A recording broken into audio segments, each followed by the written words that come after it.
We're now talking to ace of Spaeders.com, baseball analyst and statistician, Ryan Spaeder. Ryan, buddy, what's up, man? What's happening, guys? We're happy to have you on. Sorry it took us a little while. Stuart had so many great stories, and when you listen to a guy like that just go on with some of the stories you've never heard, or talking about Rod Woodson, these are Hall of Famers, Al Davis. These guys are some of the greatest at their position ownerships, and it just fantastic stories. But we're happy to get you on. We've been talking ever since the interview we've had you on the show. I talk about steroids and how I believe steroids should be allowed in professional sports and except combat sports, as we spoke about. And we look at guys like now Aaron Judge having the season that he's had. And the last time we had you on, we were talking about Barry Bonds. We were talking about Sammy Sosa and Mark McGwire and Rafael Palmeiro. And now we see something like this. When you see something like this, and arguably one of the greatest seasons we've seen a baseball player have, why does this stand out to you as far as what you've seen as a statistician? Dude, I got to tell you, it's really awesome, and it's awesome for the game, but it's also bad for the game, in my opinion, because exactly what I said would happen. And, I don't want to stand on my soapbox and say, look at me, I was right. But exactly what I said was going to happen is happening. People are crowning him the quote-unquote true home run champion. Now, personally, as somebody who has taken steroids, it's difficult for me to say that it should be quote-unquote allowed, but the way that it's regulated and giving certain players therapeutic use exemptions for certain things, such as HGH, it's not really fair. Not only that, it's my contention that amphetamines help you out a lot more than steroids do. Because guess what? Arnold Schwarzenegger is not the all-time home run leader. In fact, he hit 0. I hit 0. I've taken everything under the sun when I was a power lifter. And I think that amphetamines, this is the kind of thing that you got a day game after a night game. You're not getting to bed until sometimes 4 a.m. And, you wake up, you're not refreshed, and you pop them. All of a sudden, you're in the best shape of your life. I've taken Adderall one time ever. Adderall, which is not even that strong. And I felt invincible. I think that Major League Baseball does a really bad job at regulating this stuff. I don't think Major League Baseball players are 5 times more likely to have ADD than the regular population, right? Which is about what it comes out to. I don't think it's really fair to the rest of the league, just as it wasn't fair when guys were using steroids. And we often, we default to Barry Bonds and Mark McGwire, Sammy Sosa, all of whom I will say Barry Bonds and Mark McGwire, I think were blackballed, but maybe not Sammy Sosa. I'm not quite sure on him, but it's my opinion that, as I said last time, I've got to say this now, Barry Bonds and Mark McGwire were blackballed from baseball. Well, what were the pitchers who were pitching to them taking? The same shit. Right. As everybody knows, we are talking to ace of Spaeders.com, baseball analyst and statistician, Ryan Spaeder. And Ryan wanted us to announce 2 very important people that you definitely have to follow. Alex Fuse, a partner of his. Check him out and follow him at Alex Fuse, Feuz, and Beau Willis, right? Is that right? Is that how you spell it? It's Beau. Beau, I'm sorry. Beau Willis. At B Wills, Wills, WILLS, and that's 222. So check them out. Check them both out, as always. And as everybody knows, we are talking to Ryan Spaeder. So first of all, I just want to mention one quick thing. I gotta interrupt you quickly. Mm-hmm. One thing I want to tell you about these guys that's awesome is Alex was a play-by-play announcer for a Royals affiliate while a student. Wow. That's amazing to me. Mm-hmm. Beau is writing these pieces that he's doing for me on my website in between practices as a pitcher. Wow. Amazing. Oh, Amazing to where me. does he pitch, by the way? I don't want to mix up their schools. One of them goes to Siena, Mhm. and the other one goes to no. He's pitching in goodness, I forget the whole school's name, but a college in Wisconsin. Okay.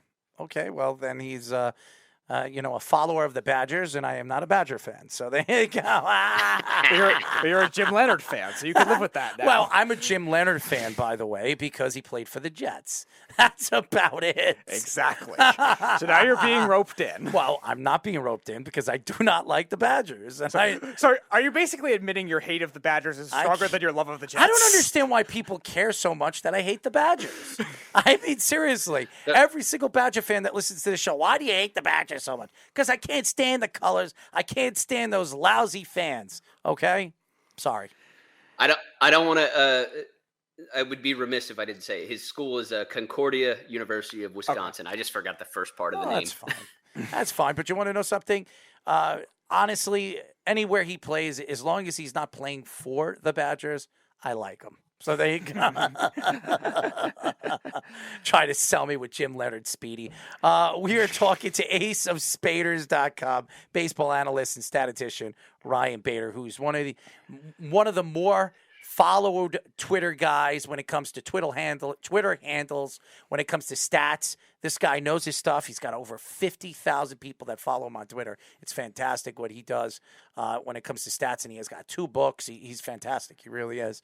So why don't we get into it? And baseball is all about stats now, and there's so many new stats. You have WAR, people are complaining about because they're like, oh, this wasn't around in the 50s and 60s, and now everybody's looking at the WARs and trying to estimate what the WAR would be when Ted Williams played or Joe DiMaggio played or Mickey Mantle or any of those players, and it's completely different. Do you think the game, because of these new statistics, has either ruined it or changed the game for the worse? I would definitely say it changed it. I don't know if it's necessarily for the worse. One thing, and you said something very important right there, estimate. Mm-hmm. That's all these are. These are estimates. These are not 62 home runs in a year. Wins above replacement is an estimate. And one thing that people discount, a team of 0 WAR players would win, I believe it's 48 or 52 games. So I also advocate, instead of looking at wins above replacement, maybe check out wins above average, right? An 81 team. I think that they're very valuable. I wouldn't say they've ruined the game. They maybe have ruined some of the awards. Right. However, I think when you take like a deeper dive into the type of numbers that are available to us, things that have changed the game greatly they're not these analytical numbers. They're things like heat maps, right? All of a sudden we got 3 guys on one side of the infield. The only player ever before this that I recall even seeing, and of course I wasn't alive at the time, was Ted Williams, who would have 3 infielders on one side of them. And Ted, he was so good, he would just say, screw it, I'll hit the ball the other way. So I don't think it's necessarily ruining the game, but it's certainly changing it, and it's changing the rules. We're going to see this rule where you're not allowed to have somebody behind the bag at second base here shortly. I hate it. I think it's stupid, but it's going to add value to really good shortstops, right? Because as soon as that ball's released, they're going to sprint to that position. It's changing it drastically. It's difficult for me to say if it's for the better or for the worse. Didn't you even mention last time we had you on that they changed the formula in certain years too, and they keep modifying many it? times. Yeah. Yep. That's tough to that's judge. why I always bounce between. I can't remember if it's 48 or 52 wins for wins above replacement. Yeah. But you'll see if you go on, like, for example, Fangraphs or Baseball Reference, you'll see from year to year, certain players' WAR will change. Wow. Mm-hmm. Mm-hmm. Yeah. No, yeah. You mentioned and this guy hasn't played for, 20 years. Yeah, you mentioned that, like, it'll jump like 2 points out of nowhere, and all of a sudden, oh, that's the beginning of the new value. Wait, no, was this the value in 2007 or maybe 2015? Maybe it was because he died. Isn't that amazing? Like, you let somebody in the Hall of Fame the moment they died. Like, what? How much of it? I forget. Are we allowed to swear? Yeah, go ahead. Yeah, you could. Yeah. How much of an asshole are you to say you're not a Hall of Famer, and then the guy dies, and you're like, okay, you can come in now. It's crazy how baseball, and they vote now, and these writers, they pick and choose just because they hate the guy, they like the way they interviewed, even though his numbers are somewhere around that, because baseball is different now. Most of these pitchers, the only way they could get in is if they had 300 wins. Now they're saying pitchers ERA and WHIP is down, and they're one of the more dominant numbers for pitchers now. They could get into the Hall of Fame even if they have 170 wins. Right, it's crazy. Because of the innings, they're going to look at other things too, like strikeouts per 9 innings pitched and something like that. Yeah, it's changed. Other stuff that'll be more valuable. I understand why baseball is doing that, and I understand why baseball wants to change. I don't agree with Rob Manfred. I think he's an idiot. I've said this over and over again on this show, and I can't wait until 2024 when he loses his job, because I believe the next guy to take over for baseball is Theo Epstein. I really do believe that. They need a guy that actually knows the game a little bit better than the guy that's just because of one guy named Bud who gives him a job because he loves him so much and probably does other things off air or whatever they do, behind the scenes to each other. I don't want to say it on my radio. But, Bud Selig, everybody knows about him. Why is Bud Selig in the Hall of Fame and George Steinbrenner isn't? I wonder why. Because, George Steinbrenner changed the game for the better, and Bud Selig ruined the game for the worst. So, Bud wants to take all the credit for what happened in the 90s when steroids was around, and he doesn't want to take all the abuse and the blame for baseball for what has happened over the years with Alex Rodriguez and Mark McGwire and Sammy Sosa and Barry Bonds and Gary Sheffield. The guy's a moron, okay? And I'm sorry. I don't care if baseball never hires me as an analyst.